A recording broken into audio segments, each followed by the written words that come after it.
요 배경을 좀 먼저 설명을 드리면, 사무엘은 우리가 알고 있는 것처럼 마지막 사사이면서 첫 번째 선지자, 제사장도 겸했었던 뭐 이런 인물로 이렇게 알고 있습니다. 그 시대가 사사의 마지막 시대입니다. 당시에는 실로의 언약궤가 있었습니다. 실로의 언약궤가 있었고, 그리고 백성들은 여호와께 제사하기 위해서는 실로로 올라갔습니다. 그 실로가 예루살렘 이전에 이스라엘 사람들에게는 여호와를 만나는 거룩한 곳이 바로 실로였습니다. 당시 제사장은 엘리였고요. 예, 그의 아들들이 있었습니다. 홈리와 비느하스, 들어보신 적 있으시죠? 그래서 굉장히 범죄하는 제사장의 아들들이었습니다. 여호와께 제사하려고 할 때에 제사 드리기 전에 지들이 먼저 먹고, 또 저 성전에서 그 봉사하는 여인들을 추행하고, 뭐 이런 일들이 있었던 아주 범죄자들입니다. 그리고 또 엘리의 옆에는 또 한 소년이 있었는데, 그게 바로 사무엘입니다. 어려서 한나의 서원으로 어려서부터 젖을 뗀 후에 성수에서부터 길러졌었던 그 사무엘이 있습니다. 사무엘 3장에 보면 시간이 지나서 훌륭하게 성장한 사무엘을 여호와께서 부르셔서 그를 선지자로 세우셨습니다. 선지자로 세우셨고요. 그리고는 그때의 사사의 역할, 제사장의 역할도 이제 감당하게 됩니다. 당시의 배경을 보면요, 이스라엘의 국력이 그렇게 강하지가 않았어요. 가나안에 들어가서 정복은 했지만 다 쫓아내지 못했다는 것이 사사시대의 이야기죠. 이 사사시대의 특징이 뭐냐 하면 별로 강하지 못해서 주변국들에게 항상 시달려야 되는 시기였습니다. 항상 주변에 있는 나라들이 쳐들어오고 그들한테 힘들어했었고, 이 마지막 시대에는 블레셋이 가장 강력하게 이스라엘과 대적하고 있었습니다. 블레셋 들어보신 적 있으시죠? 골리앗의 나라. 그 블레셋이 그렇습니다. 사사시대의 특징을 갖다가 성경은 뭐라고 얘기하느냐 하면 이렇게 얘기를 해요. 한 구절로 사사시대를 갖다가 표현하면, 그때 이스라엘의 왕이 없으므로 사람들이 각기 자기의 소견에 옳은 대로 행했다, 이렇게 표현을 해요. 왕이 없어서 소견에 옳은 대로 행했다. 이 말이 이제 겉으로 보면, 이제 왕족으로 넘어가기, 왕국, 사울과 바울을 세우는 왕국으로 넘어가기 이전이어서 왕이 없어서 그랬나 보다라고 얘기하기 쉽지만, 그 당시 사사시대의 왕은 누구냐? 하나님이에요. 하나님이 이 땅의 왕이고, 그 다음에 하나님께서 필요할 때마다 사사를 세워서 해결하시고 일을 하셨습니다. 그러니 왕이 없었다는 말은 뭐냐면 여호와의 권위를 인정하지 않는 시대였다는 거예요. 하나님께서 왕이시라는 것을 인정하지 않고 무엇을 더 따랐다고요? 자기의 소견대로 따라다녔다는 얘기예요. 하나님의 뜻보다 내 뜻이 훨씬 더 중요했었다는 것이죠. 하나님의 법이나 하나님의 기준이 아니라 나의 이익이나 가치 판단 기준에 의해서 그렇게 모든 것을 판단하던 시기, 그래서 사사의 마지막 시대를 보면 어떻게 마무리되느냐? 우상숭배와 성적 타락과 잔인한 내전들이 끊임없이 없습니다. 그래서 지파별로 서로 싸우면서 한 지파는 거의 망해버릴 뻔하기도 하고, 뭐 이런 일들이 비일비재하게 일어나는 것이 바로 사사시대이거든요. 그 사사시대가 끝나가는 무렵이 바로 이제 사무엘입니다. 이 사무엘이 선지자가 되었을 때도 여전히 블레셋으로부터 벗어나지 못하고 있었습니다. 그래서 범죄한 이스라엘은 항상 외세의 고통을 받아야 됐는데, 당시에도 이 배경이, 지금 오늘 우리가 읽고 있는 배경이 블레셋과 이스라엘의 전쟁의 배경입니다. 이 이야기는 4장에서부터 시작이 되거든요. 4장에서부터 시작이 되는데, 에베레셀에 이스라엘은 진을 치고 있었고요. 그 다음에 블레셋은 아벡에 진을 치고 있었고, 끊임없이 전쟁을 치르고 있었습니다. 그러다가 어느 날 전투가 벌어졌어요. 이거 이제 성경에서 보통 학자들은 아벡 전투다 이렇게 얘기를 하는데, 아벡에서 전투가 벌어졌습니다. 결과는 이스라엘이 대패를 했어요. 4,000명이나 전사를 했습니다. 4,000명이나 전사를 하고 나니까 그 당시의 지도자 장로들이 고민하는 거예요. 하나님 왜 우리를 버리셨습니까? 에스겔하고 좀 비슷하지 않습니까? 하나님 어째서 블레셋에게 우리가 이렇게 패하게 하셨습니까? 묘하지요. 왜냐하면 당시에는 여호와를 왕으로 인정하지 않고 자신들의 판단하면서 살아가던 시대인데, 전쟁에 지고 나니까 그때에 하나님께 그 원망을 돌리는 거예요. 원인을 돌립니다. 하나님 왜 우리를 버리셨습니까? 장로들이요, 자신들에게서 찾습니다. 자신들의 방법에서 해결책을 찾기 시작을 해요. 그 해결책이 뭐냐? 그랬더니 실로에 있는 언약궤를 가지고 오자. 실로에 여호와의 언약궤가 있는데 그것을 가지고 오자. 전쟁터로 가지고 오자. 그럼 여호와께서 우리를 위해서 싸우지 않겠느냐? 이게 무슨 말이냐 하면, 하나님 왜 우리를 위해서 싸우지 않아요? 와서 싸우세요 하고 납치해 오듯이 가져오는 거예요. 당시에 여호와의 율법에 따르면요, 언약궤의 이동을 굉장히 어렵습니다. 언약궤의 이동이라는 것이 쉬운 게 아니에요. 그래서 언약궤가 언제부터 있었습니까? 출애굽한 다음에 가나안에 들어가면서 언약궤가 있어요. 그런데 그 언약궤와 이 모든 것이요, 움직이는 것을 누가 선택하느냐? 누가 선택하느냐 하면 하나님께서 선택합니다. 광야에서도 불기둥과 구름기둥이 일어나서 움직일 때에 이스라엘은 짐을 차서 쫓아다닌 거지 자기들이 가고 싶은 곳으로 가지 않았어요. 언약궤가 먼저 가면 따라가는 겁니다. 그리고 따라가야 될 때에도 방법이 굉장히 힘듭니다. 레위지파의 고핫자손 중에서 특별히 정결례식을 해야 돼요.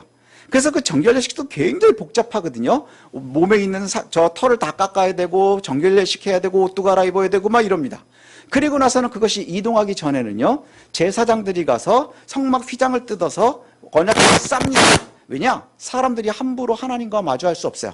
그게 뭐와 똑같으냐? 지성소를 들어갈 때 언약궤가 있고 그곳에 함부로 들어갈 수 없는 것과 마찬가지입니다. 함부로 들어갈 수 없는 것과 마찬가지예요. 그런데 이것을 갖다가 함부로 움직이기 시작을 해요. 그래서 자기의 소견대로 옮기자. 그래서 옮깁니다.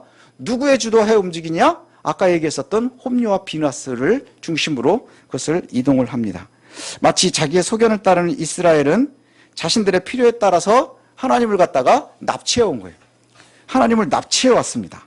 마치 호송하듯이 전쟁터로 데리고 왔어요. 그리고 협박하듯이 여호와께 이스라엘의 승리를 강요합니다. 자, 어땠을까요? 블레셋도 깜짝 놀랐고 이스라엘도 이길 줄 알았어요. 그랬는데 결과는 블레셋에게 언약궤를 뺏기고 맙니다. 이제는 이스라엘에는 물리적인 여호와도 없어요. 언약궤를 빼앗겼으니 물리적인 여호와도 없어요. 하나님을 전쟁터로 잡아오는 이스라엘의 모습에 혹시 우리의 모습이 있지는 않은지 좀 돌아봐야 됩니다. 혹시 우리의 욕구나 욕심을 채우기 위해서, 우리의 필요를 채우기 위해서 인질처럼 여호와를 찾고 있지는 않은지, 당연하다는 듯이 하나님에게 모욕적으로 대하면서도 이스라엘의 모습을 우리가 가지고서 있지는 않은지.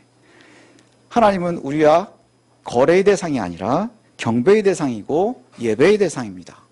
그리고 그분이 소망하고 기도하는 것은 우리가 해야 할 일이지만 결정권은 절대적으로 여호와께 있습니다. 이것이 우리가 믿고 있는 모습입니다. 그런데 블레셋은 범죄한 이스라엘에게서 언약궤를 빼앗아갔어요. 근데 이스라엘이나 블레셋이나 다르지 않습니다. 이스라엘은 전쟁에 이기기 위해서 여호와의 언약궤를 가지고 갔어요. 블레셋은 언약궤를 빼앗은 다음에 자기의 전리품으로 사용을 합니다. 전쟁터에서 뺏은 무기처럼 활용한다는 거예요. 이스라엘도 여호와의 언약궤를 무기로 사용을 했고 블레셋도 언약궤를 무기로 사용을 했습니다. 그런데 그곳이 가는 곳마다, 언약궤가 가는 곳마다 블레셋엔 저주가 임합니다. 아스타롯의 신상들이 부서지기 시작을 하고요. 가는 곳마다 질병들이 있고요. 결국엔 모든 걸 포기하고 블레셋이 이스라엘로 언약궤를 되돌렸습니다. 그리고 이제 오늘 본문으로 오는 거예요. 이렇게 다시 이스라엘로 스스로 언약궤가 돌아왔거든요. 돌아왔습니다. 돌아오다가도 문제가 생겼어요. 언약궤, 하나님과 함께 한다는 것이 쉽지 않은 게, 벳세메스, 접경지역의 벳세메스를 가지고 왔는데 그곳에를 갖다가 이렇게 보다가 사람들이 그 정결례식으로 가지 않았잖아요. 정결례식에 보면 뭐라고 돼 있다 그랬어요? 회막으로 감싸야 됩니다. 왜냐? 하나님은 그것을, 언약궤를 사람들이 함부로 볼 수 없기 때문이에요. 그런데 그 사람들이 거기서 쳐다보고 많은 사람들이 죽습니다. 그래서 사람들이 너무너무 두려워서요. 그걸 어디다 옮기느냐? 기럇 여아림, 기억하십시오. 기럇 여아림으로 옮겼대요. 기럇 여아림으로 옮겼는데 이 기럇 여아림으로 옮겨가서 나중에 다윗이 예루살렘으로 데려갈 때까지, 모셔갈 때까지, 그때까지 여기에 있게 됩니다.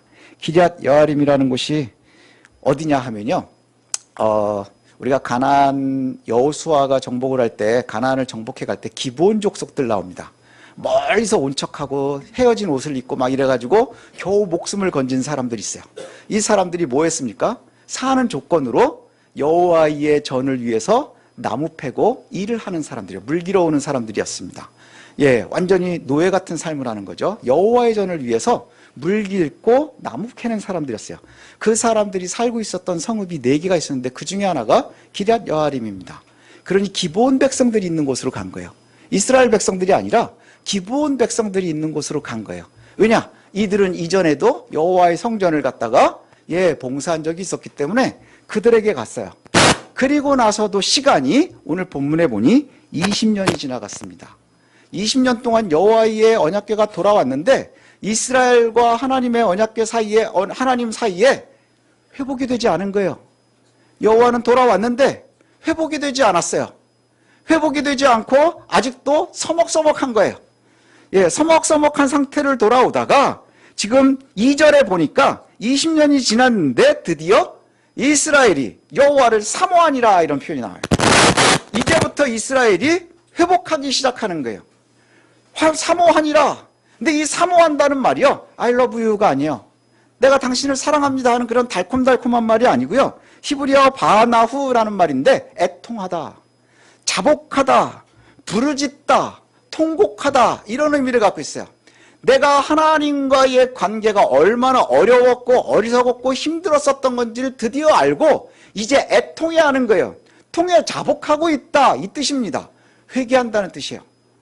예수님께서 부르시듯이 회개하라 천국이 가까웠다 하듯 이들이 드디어 하나님 앞에서 슬피 울며 부르짖기 시작을 한 거예요.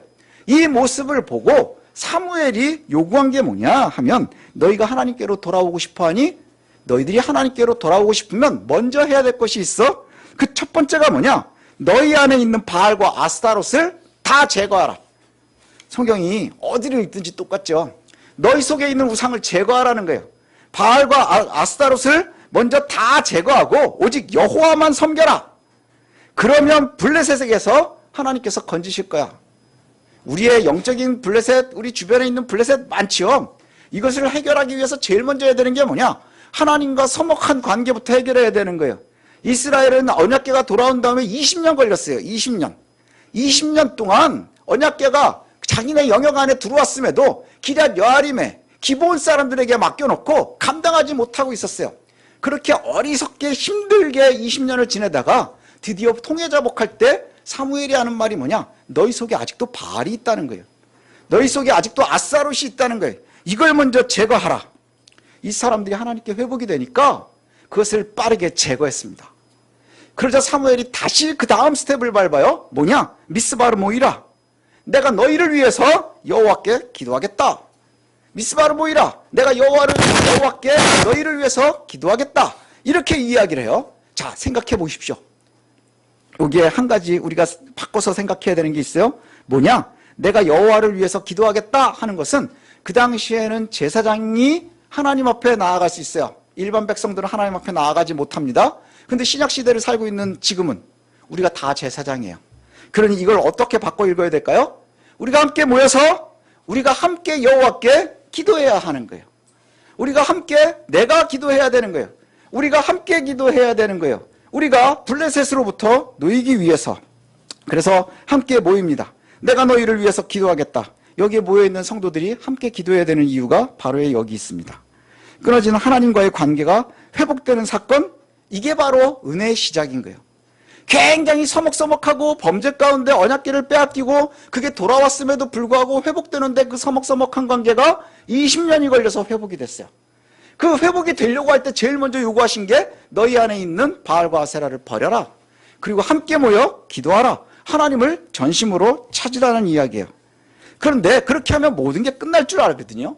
우리는 모든 게 그렇게 끝나는 거라고 생각을 해요. 미스바로 다 모였습니다. 온 이스라엘이 미스바로 모였다는 거는요, 지금 블레셋과 전쟁 중이잖아요. 전쟁 중인데 그 당시에는요, 상비군이 생각보다 없어요. 전쟁 나면 누가 나가는 거예요? 그냥 우리 다 나가야 되는 거예요. 다 나가야 되는 거예요. 여기 뭐 이렇게 보니까 누가 싸움을 제일 못하게 생겼나? 그러니까 우리 세훈이도 가서 싸워야 되는 거예요. 그때는 뭐 나시고 뭐 곡괭이도 들고 나가서 전쟁하는 겁니다. 온 이스라엘이 미스바로 모였대요. 그러니까 두 가지 문제점이 있습니다. 하나는 뭐냐 하면 전략적으로 문제죠. 전 군대가 여기 모여 있는 거예요. 전력은 블레셋이 더 좋아요. 그러면 여기에 모여 있다는 건 뭐예요? 드디어 블레셋이 기회를 잡은 겁니다. 미스바만 치면 모든 게 끝나는 거예요. 미스바만 치면 이제 오랜 전쟁이 끝나는 거예요. 블레셋의 승리로 끝날 수 있어요. 또 한 가지는 뭐냐? 블레셋에게 안 좋은 신호를 보낼 수 있어요. 왜요? 모든 사람들이 미스바로 모였대. 야, 얘네 전쟁 준비하나 보다. 그러면 힘센 놈은 뭐부터 하겠어요? 예, 힘 없는 놈이 뭘 준비를 한다? 그럼 먼저 때리겠죠. 그 일이에요. 미스바로 모였다 하는 소식을 듣고 블레셋이 쳐들어옵니다. 예, 사람들이 얼마나 두려웠을까요? 당시에 전력이 누가 더 강하다 그랬어요? 블레셋이 훨씬 셉니다. 블레셋이 훨씬 센데, 예, 그런데 그곳에 모였다는 거예요. 자, 이 전쟁 소식을, 블레셋이 또 군대를 일으켰다는 소식을 듣고 이스라엘 사람들이 또 뭐라고 얘기하느냐?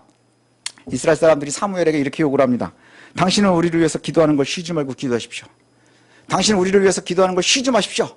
지금 위에서 기도하십시오. 그래서 블레셋 사람들이 손에서 우리를 좀 건져주십시오. 구원해 주십시오. 이걸 요구합니다. 자, 이것도 신약시대를 살고 있는 저와 여러분의 말로 바꾸면 뭘까요? 우리가 함께 기도해야 됩니다. 하나님께서 블레셋으로부터 우리에게 건져주시도록 우리가 기도해야 합니다. 그때 사무엘이 번제를 드립니다. 어린 양을 잡고 번제를 해요. 그때 여호와께서 응답하셨답니다. 우리가 기도하면 응답하실 거예요. 예, 저와 여러분들의 응답이 있을 겁니다. 자, 그런데 이제 기쁜 소식은 여기서부터입니다. 번제를 드릴 때 하나님께서 응답하셨고, 번제를 드릴 때 블레셋 사람들 군대에 천둥 소리가 났답니다. 하나님께서 이스라엘을 다 저 블레셋 군대를 다 죽인 게 아니라 천둥 소리가 났대요. 우레가 있었대요. 우당탕 쿵탕 꽉꽉 막 이런 게 하늘에서 막 나기 시작을 한 거예요. 그래서 블레셋 사람들이 너무너무 놀랬답니다. 그때 그 상황에 이스라엘의 군대가 가서 블레셋을 쳐서 이깁니다. 이기는데 얼마나 이기느냐? 그래서 블레셋을 쫓아가는데 벳갈이라고 하는 곳까지 쫓아갔대요. 벳갈이 지금 어딘지는 잘 모르겠지만 이름의 지명으로 봐서 블레셋의 지명인 것 같아요. 그러니 블레셋까지 쫓아간 겁니다. 엄청나게 도망한 거죠. 대승을 거둔 겁니다. 대승을 처음으로 거둔 거예요. 약한 나라가 큰 나라를 이기기 시작을 했습니다. 그리고 그 미스바 전투에서 승리한 다음에 사무엘이 돌을 세워요. 그게 오늘 우리 설교 제목에 있는 에벤에셀입니다. 에벤에셀의 돌을 세워요. 베델과 센 사이, 미스바와 센 사이에 돌을 세우고 그 돌을 이름을 에벤에셀이라 해요. 그리고는 사무엘이 뭐를 선언하느냐? 여호와께서 우리를 여기까지 도우셨다. 여호와께서 여기까지 우리를 도우셨다. 이건 여러 가지 중의적 의미가 있어요. 베델과 센 사이에 우리가 빼앗겼던 땅을 빼앗았습니다 라는 의미도 있고요. 또 하나는 우리가 가는 곳까지 하나님께서 도우십니다 이 뜻이에요. 하나님과의 관계 회복을 이룬 미스바의 전투, 이 굉장히 중요합니다. 우리가 하나님 앞에 은혜를 구하지요. 하나님께 감사하면서 살고 싶습니다. 하나님의 백성들이 평화를 누리는 제일 좋은 방법이 뭔 줄 아십니까? 하나님과의 관계가 회복되는 거예요. 우리가 기도할 때에, 미스바에서 번제할 때에 하나님께서 응답하신 것처럼 우리의 상황 가운데 하나님께서 일하시는 거예요. 그 일하시는 것이 굉장히 중요합니다. 평화로운 세상을 누리려면 우리가 진정한 감사와 함께 가야 되는 거예요. 성도들이 감사와 평화는, 그 다음에 형통이라고 하는 것은 같이 가는 거예요. 근데 이제 여기서 우리가 질문이 있죠. 우리가 얼마나 감사할 수 있습니까? 과연 감사거리는 있습니까? 제가 감사절 때마다 질문하는데 감사할 상황이나 정신은 있습니까? 가만히 우리를 보십시오. 우리의 삶이 실제로는 너무 치열해요. 도망치듯이 두려워하고 좌우 살피면서 늘 긴장하면서 살아가야 되는 게 우리들의 삶의 모습 아닙니까? 아프고 궁핍하고 불안하고. 그런데 감사하다? 이거 너무 낭만적이지 않습니까? 시대착오적이지 않습니까? 블레셋에게 언약궤를 빼앗긴 이스라엘이 불안하고 분주하고 두려워하고 좌우를 제대로 살피지 못하면서 살았을 거예요. 심지어 언약궤까지 빼앗긴 다음엔 그랬을 거예요. 오늘 생존도 자신할 수 없는 그러한 시대를 살아갑니다. 과연 감사가 있을 수 있습니까? 그런데 성경에 보니까 그 감사의 모습은 단계가 있는 듯해요. 제가 감사를 갖다가 쭉 보면서 이제 감사 구절들을 좀 찾아봤어요. 감사의 구절들을 찾아봤더니 감사가 넘친 게 아니라 좀 짜증이 나기 시작을 하더라고요. 예, 그래서 제가 보니까 제가 이렇게 힘들 때 읽으면서 좀 열받았던 구절이기도 해요. 예, 보면 데살로니가서에서는 이런 말이 나와요. 항상 기뻐하랍니다. 이게 하나님께서 우리를 향한 뜻이래요. 여러분 항상 기쁩니까? 전 항상 화가 나 있어요. 어쩔 땐 제가 헐크인 것 같아요. 항상 화가 나 있고 분노 있고 겁나고 불안하고 그렇습니다.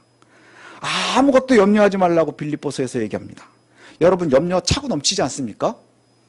은행에 잔고하고 반대로 가는 게 염려거든요.